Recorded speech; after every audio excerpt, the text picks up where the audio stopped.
Unit 5 रो 3 मार्किया selected प्रश्न आमे आलोचना करिबा। पिला माने निरस्तीकरण कहिले कोन बुझो।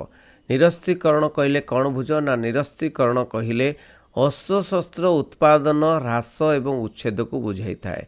माने अस्त्र-शस्त्र उत्पादन को कमई दबा एवं धीरे धीरे अस्त्र-शस्त्र उत्पादन उच्छेद कर दबा माने आउ करिबा नै अस्त्र-शस्त्र उत्पादन एटा होचे निरस्तीकरण। धीरे धीरे अस्त्रीकरण रो दूरे रहबा निरस्तीकरण। प्रचलित अस्त्र-शस्त्र संख्या ह्रास करिबा, अधिक अस्त्र-शस्त्र उत्पादन रो निवृत्त रहिबा, अस्त्र-शस्त्र व्यवहार उपरे कटकणा जारी करिबा, मौजूद थिबा अस्त्र-शस्त्र को नष्ट कर दबा इत्यादि निरस्तीकरण रो अंश विशेष।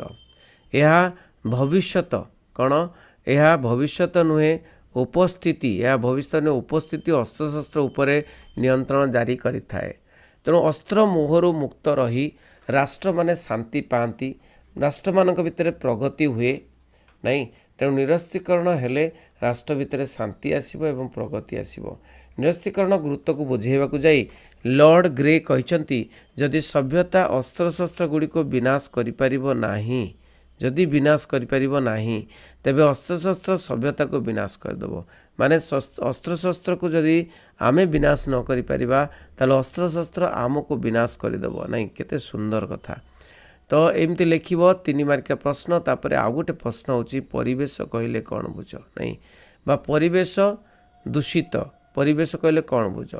तेणु परिवेश कहिले आमर चतुर्पार्श्व घेरी रहितिबा समस्त जैविक अजैविक तथा उपादान समष्टि को परिवेश कह जाए। एटा घुसी दियो परिवेश कहिले कोन बुझो पढ़ी पारे। तेणु परिवेश कहिले कोन बुझो डेफिनेशन टाको घुसी दियो। ठीक अछि। परिवेश को साधारणतः दुई भाग में विभक्त करा जाए। गोटे हूँ प्राकृतिक परिवेश आ गोटे मानवीय परिवेश। तेणु अस्ममंडल, वायुमंडल, पारिमंडल, जैवमंडल एगुड़िक प्राकृतिक परिवेश होता बेले जनसंख्या आमर जो जनसंख्या तथा जनबसती सामाजिक अवस्था को नहीं मानवीय परिवेश सृष्टि। तापरे आसी होची प्राकृतिक संपद कौन। एटा गोटे 3 मार्किया प्रश्न। प्रकृति बा ईश्वर प्रदत्त जो संपद द्वारा जीव जगत विशेषकर मनुष्य समाज उपकृत होता है ताको प्राकृतिक संपद कह जाए। बुझे ताले प्राकृतिक संपद कहा प्रदत्त ना ईश्वर प्रदत्त बा प्रकृति प्रदत्त।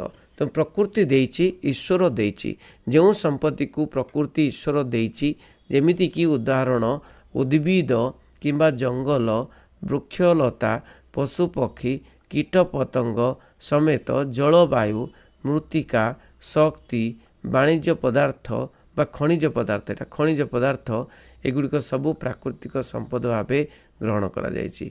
तो परिवेशर सुरक्षा आम दायित्व कहीं परिवेश धीरे धीरे दूषित हो जाउछि नष्ट हो जाउछि। तेणु परिवेश दूषित हेले वृक्षलता पशु पक्षी कीट पतंग मनुष्य समस्ते लोप पाई जाउछन्ति।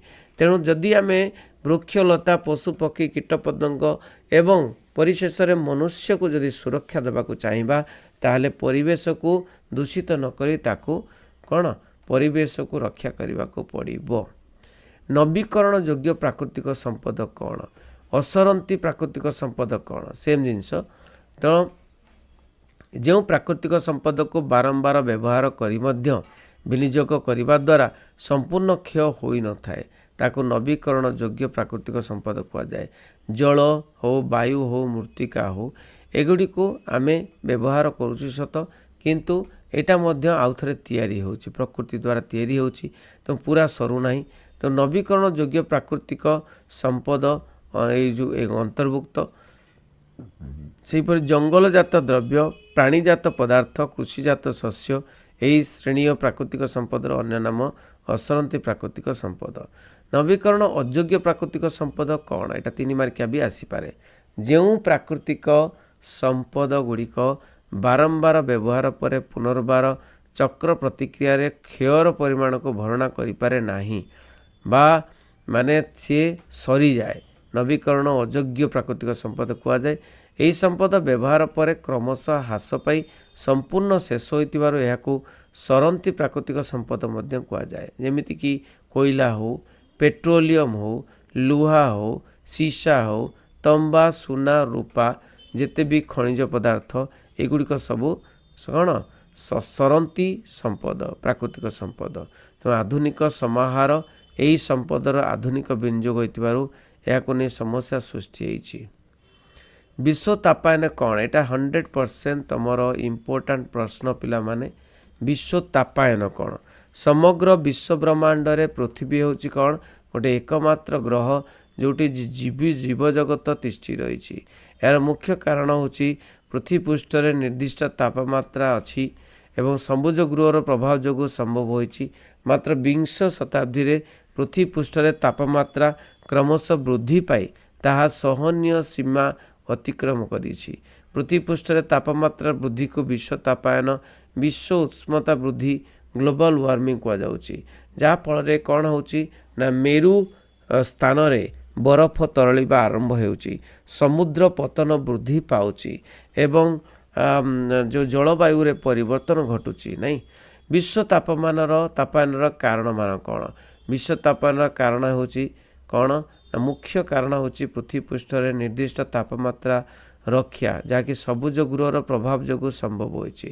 ମାତ୍ର ବିଂଶ ଶତାବ୍ଦୀରେ ପୃଥିବୀ ପୃଷ୍ଠରେ ତାପମାତ୍ରା କ୍ରମଶଃ ବୃଦ୍ଧି ପାଇ ତାହା ସହନୀୟ ସୀମା ଅତିକ୍ରମ କରିଛି। ତାହାକୁ ଗ୍ଲୋବାଲ ୱାର୍ମିଂ କୁହାଯାଏ।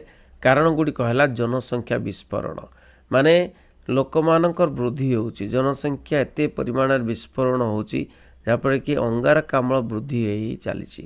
ଯାନବାହନ ସଂଖ୍ୟା ବୃଦ୍ଧି ପାଉଛି।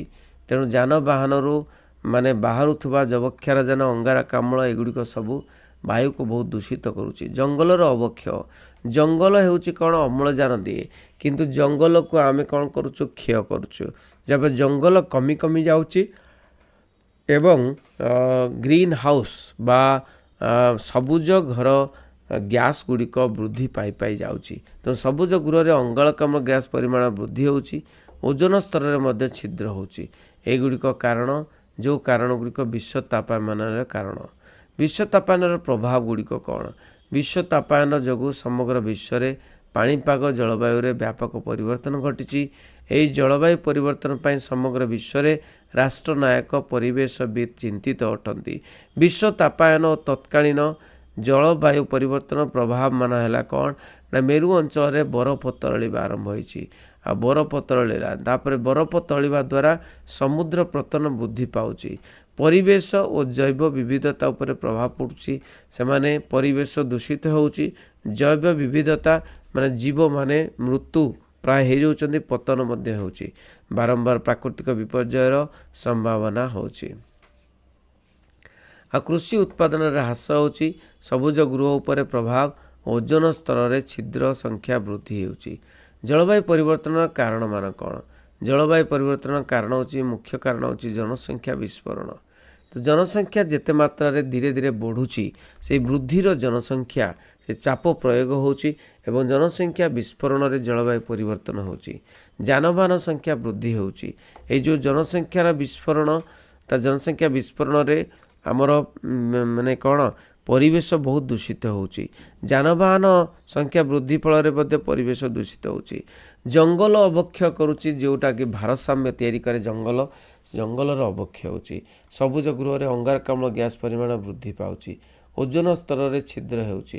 ବିଶ୍ୱ ତାପାୟନ ଇତ୍ୟାଦି ଏଗୁଡ଼ିକ କାରଣ ଜଳବାୟୁ ପରିବର୍ତ୍ତନର। ଜଳବାୟୁ ପରିବର୍ତ୍ତନ ପ୍ରଭାବ ମାନେ କ'ଣ? ନା ମେରୁ ଅଞ୍ଚଳରେ ବରଫ ତରଳିବା, ସମୁଦ୍ର ପତନ ବୃଦ୍ଧି ପାଇବା, ପରିବେଶ ଓ ଜୈବ ବିବିଧତା ଉପରେ ପ୍ରଭାବ ପଡ଼ିବା, ବାରମ୍ବାର ପ୍ରାକୃତିକ ବିପର୍ଯ୍ୟୟର ସମ୍ଭାବନା, କୃଷି ଉତ୍ପାଦନରେ ହ୍ରାସ, ସବୁଜ ଗୃହ ଉପରେ ପ୍ରଭାବ, ଓଜୋନ ସ୍ତରରେ ଛିଦ୍ର ସଂଖ୍ୟା ବୃଦ୍ଧି। ତ ଜଳବାୟୁ ପରିବର୍ତ୍ତନ ପ୍ରଭାବ ଗୁଡ଼ିକ ଆମେ ଦେଖିଲେ, ଓଜୋନ ସ୍ତରରେ ଛିଦ୍ର ହେଉଛି। ଓଜୋନ ସ୍ତର, ଯେଉଁ ସ୍ତର କି ଓଜୋନ ଗ୍ୟାସ୍କୁ ମାନେ ଆସିବାକୁ ଦିଏ ନାହିଁ। ତ ଆମର ସ୍କିନ୍ ବା ଆମର ଯେଉଁ ଚମଡ଼ା ଅଛି, ସେ ଚମଡ଼ା ଉପରେ ବିଶେଷ କରି ପ୍ରଭାବ ପଡ଼େ ନାହିଁ, କିନ୍ତୁ ଓଜୋନ ସ୍ତରରେ ଛିଦ୍ର ହେବା ଯୋଗୁଁ ଏହାର ମାନେ ରୋଗ ସଂଖ୍ୟା ବୃଦ୍ଧି ପାଇଛି।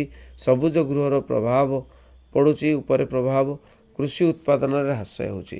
ତ ଏଗୁଡ଼ିକ ଜଳବାୟୁ ପରିବର୍ତ୍ତନର ପ୍ରଭାବ। ଠିକ୍ ଅଛି ପିଲାମାନେ, 3 ମାର୍କିଆ